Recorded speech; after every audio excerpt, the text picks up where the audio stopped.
The very first thing I learned about the Souresrafil newspaper was the meaning of the word. Sur means bugle, and Israfil is the name of the angel tasked with waking the dead on Judgment Day. My father explained to me that my great-grandfather Mirza Ghasem Khan, together with De Khoda and Mirza Jahangir Khan, adopted the name Souresrafil for the newspaper to wake up the ordinary people of Iran to their new political obligation as their country was being plundered by the British and the Russians during the Qajar dynasty. Even though Souresrafil was not the only newspaper during this turbulent time, it is considered one of the most successful newspapers at heralding the freedom and rights of Iranian people with its bannerhead of freedom, equality, and fraternity. It all started with Qajar monarch Nasiruddin Shah's famous tobacco concession of 1890, which gave the right of handling, buying, and selling of all tobacco grown in Iran to a British corporation in exchange for him getting 25% of the profit. In protest, people boycotted tobacco, leading to the closure of all tobacco shops and economic unrest. As a result, Nasiruddin Shah was assassinated and was succeeded by Muzaffaruddin Shah, although this did not change the situation. In July 1906, a crowd of 16,000 people peacefully protested by sitting at the British legation compound. After many failed attempts to disperse the crowd, Muzaffaruddin Shah finally agreed to fire his ministers and grant the people their constitution on August 5, 1906. Thus, the reign of monarchs was legally modified by constitutional forms. The most important modification was the reduction of the king's absolute power and the right of people to have a majlis, or a congress. They were to have a national assembly and a voice in choosing their ministers for creation of laws. After many negotiations and protests, actual elections took place on October 7, 1906, and the first majlis opened in Tehran. That same year, Muhammad Ali Shah became the king after Muzaffaruddin Shah's death on December 17, 1906. At first, he pledged to the constitution, but he was under Russian influence and constantly tried to undermine the Majlis by taking loans from Russia and Britain and then squandering it. The Majlis wanted to limit these loans and free Iran of foreign dependency. They requested help from an American treasurer named William Morgan Schuster, whose memoir is referenced for this work, which is a great source of unbiased facts about this period of Iranian history.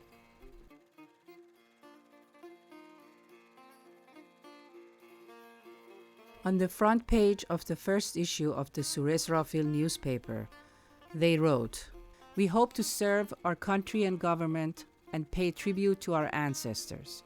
We strive to complete the meaning of the Constitution and protect the Majlis and its deputies, the farmers and the workers.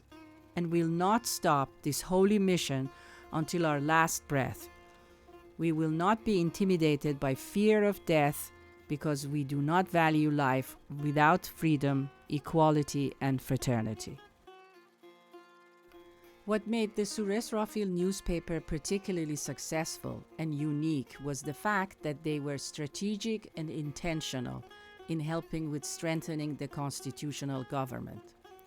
They focused on corrective measures for the army, seeking benefits and compensations for the workers and the farmers, and balancing the taxes, as well as highlighting and exposing the wrongdoings by the court and their foreign accomplices.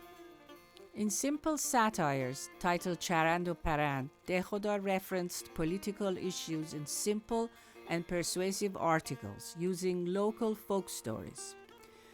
He spoke of how different foreign and domestic foes wanted to undo the constitution and re-establish the old autocracy. He told the audience they were the ones who had to build their own destiny.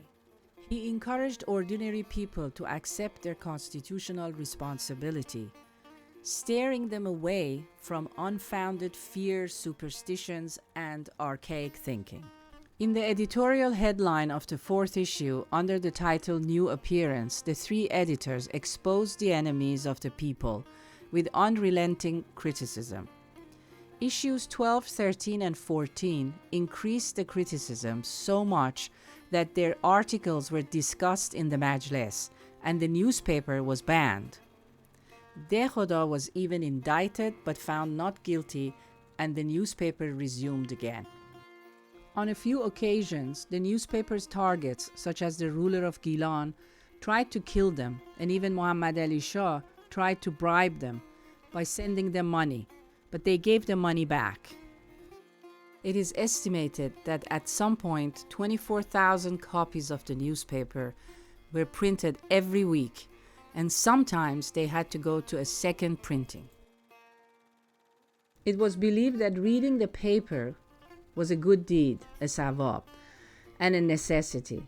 It was read to the illiterate in the cafes and the bazaar and passed hand to hand in the streets. The paper became a danger to the existence of Muhammad Ali Shah himself, so he decided to silence it.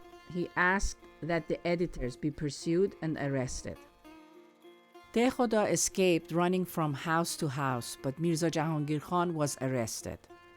On June 23, 1908, Mirza Ghasem Khan was among the many who were executed at Bagh Shah. He was only 32 years old.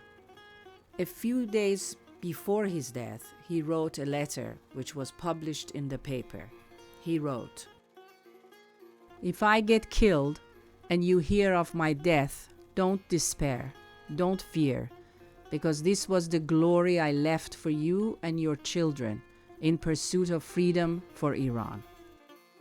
De Khoda managed to escape to Evran in Switzerland, and with the support of his friends continued to publish 3 more issues of the paper.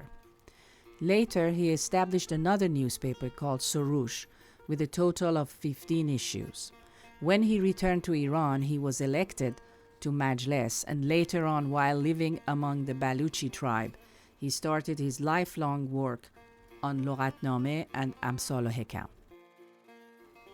As for Mirza Ghasem Khan Souresrafil, my great-grandfather, after returning from his exile to Europe, he was elected to the second Majlis, and later he was appointed to Reza Shah's cabinet as Home Secretary.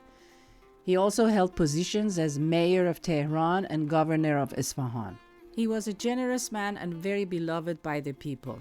My grandmother would say that they provided a meal for the poor who lined up outside their house every day. And my mom said once she wanted to travel by train but couldn't buy a ticket because the train was full. However, when the railway operator realized her last name was Souresrafil, he issued her a ticket anyway, as Mirza Ghasem Khan was instrumental in establishing the railway system as the Home Secretary.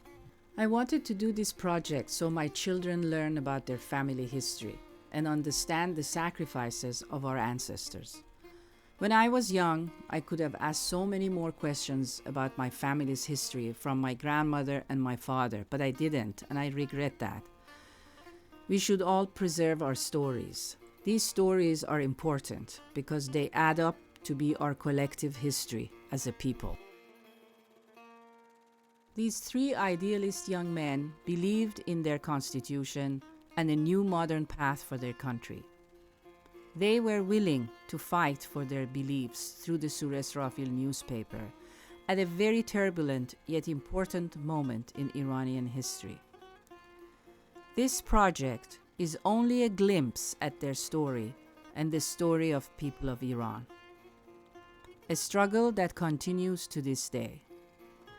I'd like to end with a quote from the 12th issue of the paper. "A person can only be considered a human being when he has gained his freedom and considered his actions according to his own efforts in achieving his highest accomplishments."